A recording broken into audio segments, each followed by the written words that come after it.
Campaigning. So, how do you choose who to vote for?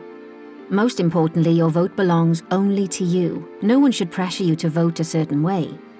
Take the time to research your candidates and pay extra attention to the information around you so you can make the best decision for you. It can feel like information overload before some elections. You'll see a lot of adverts from political parties to encourage you to vote for them. This is called campaigning. Campaigning can be a whole range of things. The media. Newspapers will publish articles about political parties' policies as well as interviews with politicians in the run-up to elections. Many newspapers publicly support a political party. This means you could see a newspaper publishing more positive stories about one political party than any other. You'll also see these articles shared on social media. Adverts.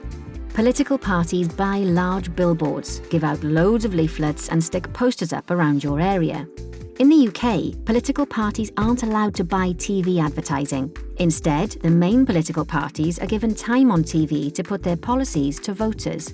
These are called party election broadcasts. Supporters of political parties might put posters in their windows. It's not unusual to see entire streets displaying these signs. You'll also see campaign adverts online, including on social media. This could be adverts directly from political parties, as well as groups who support them, or even those who are against them. Talking to your candidates. Campaigners might knock on your door to talk to you. This is called canvassing. You're welcome to ask them questions. It's why they're there. Candidates might also take part in public debates with other candidates. These are called hustings.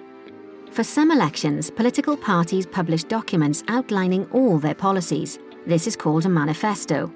They are a good place to find out what a political party stands for. Knowing what to trust and what is fair.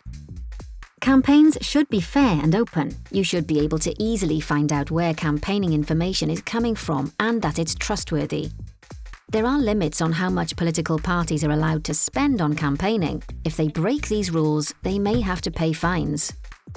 There are rules about what is and isn't allowed in campaigning. For example, a candidate can't try to get you to vote for them by promising to buy a chocolate bar for everyone in your town if they win, and candidates can't tell lies about another candidate's character or behaviour. Fake news. There can be some misleading information during campaign periods, especially on social media. This false information or fake news can be shared thousands of times without anyone questioning it. Sometimes you'll be able to spot really easily when something isn't true. The Prime Minister admits they are an alien is likely to ring some alarm bells, but often it's not that easy to spot. Not everything you'll see is true, so it's important to check that information is reliable and trustworthy before you share it. Learn more about campaigning at electoralcommission.org.uk/learning.